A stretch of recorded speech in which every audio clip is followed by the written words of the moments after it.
Hello' everyone, আজি মই মোৰ ৰাতিপুৱাটো আৰম্ভ কৰিলোঁ চাফ চিকুণতাৰে। বহুত দিন হ'ল পৰ্দাৰ কাপোৰখিনি আৰু বিছনা চাদৰখিনি এসপ্তাহমান হ'ল ধোৱাই নাই। সেই গতিকে ভাবিলোঁ ইমান ধূলি বালিও হৈ আছে, কাপোৰখিনিও ধুই দিওঁ। আৰু এইফালে সকলো মই চাফ কৰাত লাগি গ'লোঁ। কাপোৰখিনি ধুই আহি এইখিনি চাফা কৰি লৈছোঁ আগতে। খিৰিকীবিলাকো বহুত ধূলি হৈ গৈছে। মই আকৌ এইবিলাক ধূলি হৈ থাকিলে ভাল নালাগে, সেইকাৰণে এইবোৰ চাফা কৰি ল'লোঁ। আৰু এইফালে এয়া ৰুমটো ঝাৰু দি লৈছোঁ আৰু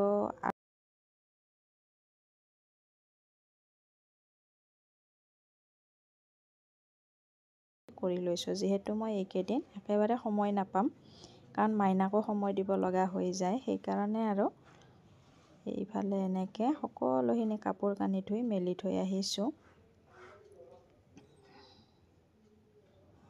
আৰু লগতে এইফালে বাহিৰখনো ধুনীয়াকৈ চাফ চিকুণ কৰি ল'লোঁ। এইখিনি আমি সদায় সাৰোৱে বাৰু, আৰু এইখিনি সকলোখিনি কৰিলোঁৱে। আজি যিহেতু আপোনালোকক দৈনন্দিন জীৱনৰ সদায় কৰি থকা কামখিনি দেখুৱাম বুলি ভাবিছোঁ, সেই গতিকে অকণমান ক্লিপ ৰাখি থৈ দিছোঁ আৰু আপোনালোকৰ আগত শ্বেয়াৰ কৰিলোঁ। আৰু এইফালে মই সেইবিলাক কৰি উঠি এয়া ৰুমটো মুচিবলৈ এনেকৈ মুচি ল'লোঁ। আৰু আপোনালোকে এই ষ্টেণ্ড পাতেৰে মুচেনে? আমি যে এতিয়া তলত মুচিবই নোৱাৰা হ'লোঁ, ইমান শকত আৰু ক'তনো পাৰিম। তাৰপিছত আৰু এনেকৈ গা মূৰ ধুই আহিলোঁ।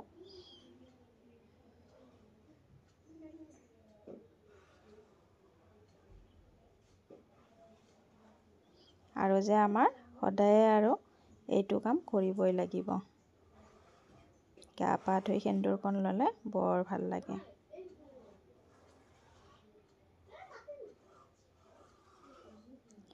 তাৰপিছত আৰু এতিয়া ৰুমটো লেতেৰা হৈ আছে। লেতেৰা কাপোৰখিনি জাপিব বাকী আছিল, যিখিনি কালি ধুই দিছিলোঁ শুকোৱা নাছিল।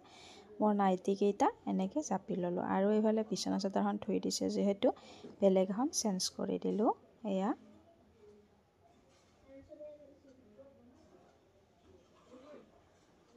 আৰু বিছনা পত্ৰখিনি ভালে থাকিলেহে ভাল লাগে, কিবা এটা ৰুমটো চাফ চিকুণ লাগে। আৰু এইখিনি শিৱৰাত্ৰি পূজাৰ দিনা কাপোৰযোৰ পিন্ধিছিলোঁ, হালধীয়াযোৰ, আৰু এনেকৈ মই জাপিব ৰৈ গৈছিল, সেইকাৰণে আজি সকলোখিনি চাফা কৰিলোঁ।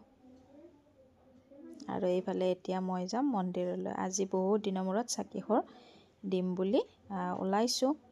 আৰু এইফালে এনেকৈ চাকিখোৰ মোৰ মাজে মাজেহে দিয়া যায়, বহুত দিগদাৰ আৰু এইবোৰ কৈ নাথাকোঁ আৰু। এয়াই আৰু কেতিয়াবাহে চান্সত পাই যাওঁ চাকিখোৰ দিবলৈ। চাকিখোৰ দিবলৈ পালে মনটো সঁচাকৈ বহুতেই ভাল লাগে, কিন্তু নাই, নোৱাৰোঁ। কেতিয়াবা সময়ৰ অভাৱৰ কাৰণে ৰৈ যায়, কেতিয়াবা আকৌ নিজৰে প্ৰব্লেম। তেনেকৈ আৰু ভগৱানৰ ওচৰত এনেকৈ চাকি গছ দি তুলসীৰ তলতে ধূপডালো দি ল'লোঁ। আৰু এইফালে মই সকলোখিনি কৰি লৈ বিছনা পত্ৰখিনি ঠিক কৰিলোঁ। মাইনা বাবুহঁতে শুয়ে আছিল, মই কাম কৰালৈ। তাৰপিছত উঠাৰ পিছত এনেকৈ চাফ চিকুণ কৰি ল'লোঁ। চাওকচোন ইমান ধুনীয়া লাগিছে ৰুমটো। আপোনালোকৰ কেনেকুৱা লাগিছে জনাব দেই। আৰু ৰুমটো যে ডিচিপ্লিন হৈ নাথাকিলে মোৰ মনটো সঁচাকৈ বহুত বেয়া লাগি থাকে, আৰু ডিচিপ্লিন হোৱাৰ পিছতহে মনটো শান্তি লাগে। সকলোৱে এনেকৈ চাফা কৰি থ'ব লাগে, আৰু সকলোৱে আজিকালি চাফা কৰি থয়ে বাৰু, ক'বই নালাগে। আৰু এইফালে মই এনেকৈ পৰ্দাৰ কাপোৰকেইখন যে ধুই দিছোঁ, ৰুমটো একেবাৰে পোহৰ হৈ আছে। আজি আকৌ বতাহকণ অকণমান কম। আৰু এইফালে মোৰ ৰাতিয়ে বনাই থোৱা দালি, মাংসৰ আঞ্জা সকলোখিনি আছে। পাকঘৰত গৈ ভাবিলোঁ ভাতকেইটা অকলে বহাই দিওঁ। অকল ভাতকেইটাই বহাই দিছোঁ। আৰু এয়া হৈছে মাথা মাছৰ ভাজি। আৰু মোৰ এয়া কিটচেনটো আগতে দেখাইছোঁৱে, তথাপিও আৰু আজি অকণমান দেখুৱাই দিলোঁ। মোৰ ভিডিঅ'টো আজিলৈ ইমানেই আছিলে দিয়ক, দিনৰ দিনটো আৰু কেনেদৰে কাম কৰিব পাৰিম তাকে ভাবি